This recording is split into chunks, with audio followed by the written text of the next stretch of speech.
Symmetric key encryption का अभ्यास करने वाला है। सबसे पहले हमें एक छोटी सी कहानी समझनी पड़ेगी जिससे हम इस कॉन्सेप्ट को और ज़्यादा अच्छे से समझ पाएंगे। ठीक है, वो हमारा विक्रम है और ये हमारी जैकलिन है। विक्रम को जैकलिन को एक मैसेज सेंड करना है जो कि वो इंटरनेट के थ्रू फॉर एग्जांपल सेंड करेगा। Now the problem is that कि internet is a very unsafe place, it is very dangerous. Internet के ऊपर अटैकर्स होते हैं और अगर अटैकर्स ने उस मैसेज के ऊपर अटैक किया तो फिर attackers can read that message, जो कि विक्रम नहीं चाहता। विक्रम ये चाहता है कि जो मैसेज वो सेंड करेगा वो सिर्फ और सिर्फ जैकलिन पढ़े और उसके अलावा कोई नहीं। Very private message, right. अब विक्रम ऐसा क्या करे जिससे उसका ये जो गोल है वो कंप्लीट हो जाए। ऐसा करने के लिए जो मैसेज विक्रम को सेंड करना है, जिस मैसेज को हम प्लेन टेक्स्ट भी कहते हैं, उस मैसेज को सेंड करने से पहले विक्रम उस मैसेज को एनक्रिप्ट करेगा with some encryption algorithm. Encrypt करेगा का मतलब ये है कि उस मैसेज को वो ऐसे फॉर्म में कन्वर्ट करेगा जिस फॉर्म को एक नॉर्मल इंसान समझ नहीं सकता, उस फॉर्म को एक मशीन ही समझ सकती है। और फिर जब वो मैसेज एक ऐसे फॉर्म में कन्वर्ट हो जाएगा, उस फॉर्म को हम कहेंगे एनक्रिप्टेड मैसेज या साइफर टेक्स्ट। और फिर जब वो मैसेज एक एनक्रिप्टेड मैसेज में कन्वर्ट हो जाएगा, वो एनक्रिप्टेड मैसेज ट्रैवल होगा from here to here Jacqueline's computer through internet which is an unsecured या इनसिक्योर्ड चैनल।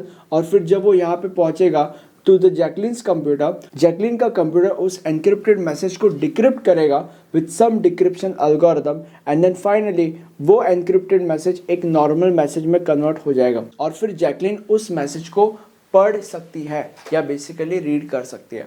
अब हम ये समझते हैं कि इस स्टोरी के अंदर सिमेट्रिक की एन्क्रिप्शन कहाँ पे लाई करता है और वो क्या कहने की कोशिश करता है। अब सिमेट्रिक की एन्क्रिप्शन के अंदर क्या होता है, देखो जैसे कि मैंने तुम लोग को बोला था कि अगर आपको आपके मैसेज को एनक्रिप्टेड मैसेज के अंदर कन्वर्ट करना है या बेसिकली अगर आपको आपके मैसेज को एनक्रिप्ट करना है तो ऐसा करने के लिए तुम्हें एनक्रिप्शन एल्गोरिथम का इस्तेमाल करना पड़ेगा, राइट। तो इसके साथ एक की का इस्तेमाल भी किया जाता है, ठीक है। और फिर जब ये एनक्रिप्टेड मैसेज या बेसिकली साइफर टेक्स्ट यहाँ से यहाँ पे ट्रैवल करता है और अब अगर तुम्हें उस एनक्रिप्टेड मैसेज को डिक्रिप्ट करना है तो ऐसा करने के लिए तुम्हें डिक्रिप्शन एल्गोरिथम का इस्तेमाल करना पड़ेगा, राइट। तो अभी डिक्रिप्शन एल्गोरिथम के साथ भी एक की का इस्तेमाल किया जाता है। तो सिमेट्रिक की एनक्रिप्शन ये कहता है कि एनक्रिप्शन के लिए जिस की का इस्तेमाल किया जाता है उसी की का इस्तेमाल डिक्रिप्शन करने के लिए भी किया जाएगा, ठीक है। इसका डेफिनेशन हम एक बार पढ़ लेते हैं जिससे आपकी सारी की सारी चीज़ें क्लियर हो जाएगी।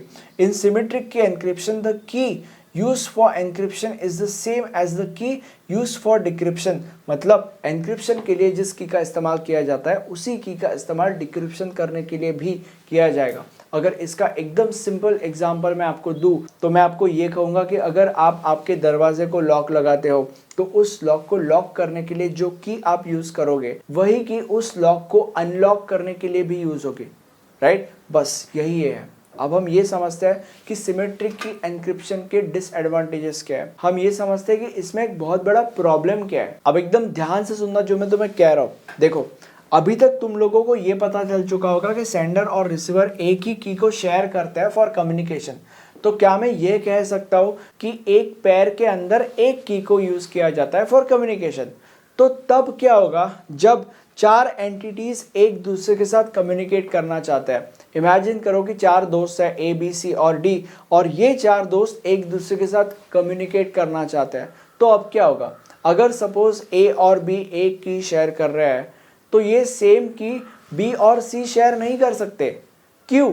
क्योंकि अगर उनने ऐसा किया तो सी के पास भी सेम की आ जाएगी जिसकी मदद से वो ए और बी का कन्वर्सेशन डिक्रिप्ट कर सकता है और उसे सुन सकता है, जो कि हमें नहीं चाहिए। और इसीलिए हर एक पेयर को एक यूनिक की यूज करनी पड़ेगी which would be different from a key used by some other pair, right. तो अगर अब हमने कैलकुलेट किया तो अगर चार दोस्तों को एक दूसरे के साथ कम्युनिकेट करना है तो ऐसा करने के लिए हमें 6 कीज का इस्तेमाल करना पड़ेगा। और हम ये कैसे कैलकुलेट करेंगे, इस फॉर्मूले की मदद से। इस फॉर्मूले के अंदर n का मतलब होता है नंबर ऑफ एंटिटीज, ओके। तो अभी हमारे केस में नंबर ऑफ एंटिटीज 4 है तो इसलिए n की जगह पे हमने 4 डाला और इसलिए आंसर 6 आया।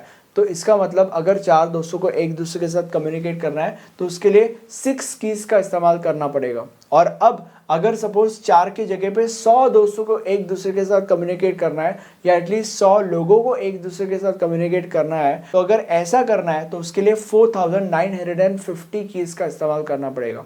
तो this is a big problem. और इसमें और एक प्रॉब्लम है विच इज कि अगर सपोज हमने हमारा लॉक का एग्जांपल वापस लिया तो इमेजिन करो कि तुम सेंडर हो और तुम्हारी मॉम रिसीवर। तुम्हारी मॉम कहीं बाहर गई है, ओके, एंड तुम भी तुम्हारे घर को लॉक लगा के कहीं बाहर जाना चाहते हो। तो तुमने तुम्हारे दरवाजे को लॉक लगा लिया एक की के मदद से और उस की को लेके तुम बाहर चले गए। अब तुम्हारी मॉम को वापस घर पे आना है।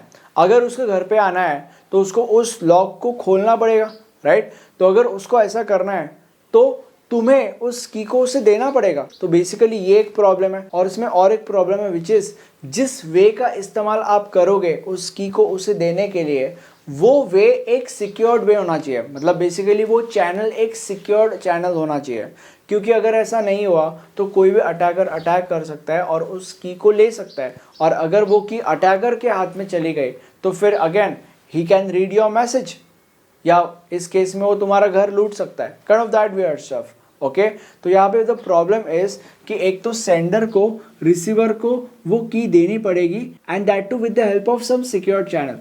ओके, और अब हम ये पढ़ेंगे कि सिमेट्रिक की एन्क्रिप्शन के एडवांटेजेस क्या होता है एंड डिसएडवांटेजेस क्या होता है। अब सबसे पहले तो तुम्हें ये समझना पड़ेगा कि जैसे सिमेट्रिक की एन्क्रिप्शन होता है वैसे ही असिमेट्रिक की एन्क्रिप्शन भी होता है, जो हम ऑफकोर्स आगे आने वाली वीडियोज में पढ़ने वाला है। बट इसका एडवांटेज ये है, या सिमेट्रिक के एन्क्रिप्शन का एडवांटेज ये है कि symmetric key encryption is computationally more faster as compare to asymmetric key encryption. और इसका दूसरा एडवांटेज ये है कि जो सिक्योरिटी हम इस मैसेज को प्रोवाइड कर रहे हैं वो सिक्योरिटी और ज़्यादा हार्डर टू ब्रेक हो जाती है अगर जिस की का इस्तेमाल हम कर रहे हैं वो की लॉन्ग है तो। अब हम ये समझते हैं कि सिमेट्रिक की एन्क्रिप्शन के डिसएडवांटेजेस क्या होता है। अब इसका सबसे पहला डिसएडवांटेज ये होता है कि की एक्सचेंज करने के लिए एक सिक्योर चैनल का इस्तेमाल करना पड़ेगा। अब इसका दूसरा डिसएडवांटेज ये है कि हर एक पेयर एक यूनिक की का इस्तेमाल करते हैं या एक यूनिक की शेयर करते हैं फॉर कम्युनिकेशन। दो या दो से ज़्यादा पेयर्स सेम की का इस्तेमाल नहीं कर सकते। और इसके एग्जाम्पल्स है DES मतलब डेटा एन्क्रिप्शन स्टैंडर्ड, AES मतलब एडवांस एन्क्रिप्शन स्टैंडर्ड और ब्लूफिश, ये सिमेट्रिक की एन्क्रिप्शन के एग्जाम्पल्स हैं। अब मुझे कमेंट सेक्शन में सच बताओ कि आपको ये वीडियो कैसा लगा। सजेशन मुझे दो कि चैनल में क्या क्या इंप्रूवमेंट्स मुझे लाने चाहिए। और ये हमारा प्लेलिस्ट है, इसमें आपको इस सब्जेक्ट के सारे वीडियोस मिल जाएंगे। Thank you.